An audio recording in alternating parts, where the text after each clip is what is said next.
अस्सलाम वालेकुम, बिस्मिल्लाहिर्रहमानिर्रहीम। आज मैं बना रही हूँ खुबानी की चटनी। ये मार्केट से खुबानी में लेके आई हूँ। इस तरह ये ड्राई खुबानी होती है। इसको मैंने वॉश कर लिया। वॉश करने के बाद अब मैंने बर्तन में पानी डाला है। पानी में मैंने खुबानी डाल दी है और बीच में मैंने शुगर, ये एक पाव खुबानी थी और इसमें मैंने एक आधा पाव शुगर ऐड करके ये ऊपर बॉईल करने के लिए रख दिया है।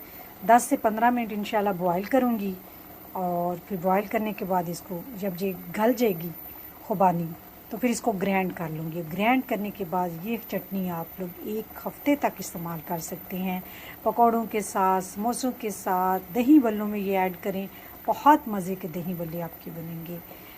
ले जी, अब ये 10-15 मिनट बाद जब गलती है तो फिर ग्राइंड करके आपको दिखाएंगे कि किस तरह की मज़ेदार चटनी बनेगी। ले जी, 10 मिनट हमने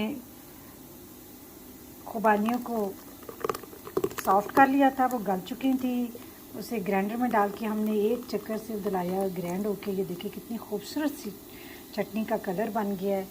और ये चटनी बहुत मज़े की, आप समोसों के साथ इस्तेमाल करें, पकौड़ों के साथ करें, दही बल्लों के साथ करें, शामी कबाब के साथ खाएं, बहुत मज़ा आएगा आपको इंशाल्लाह। आप मेरी ये रेसिपी ज़रूर ट्राई कीजिएगा। मुझे दें इजाज़त, अपनी दुआ में याद रखें। अल्लाह हाफ़िज़।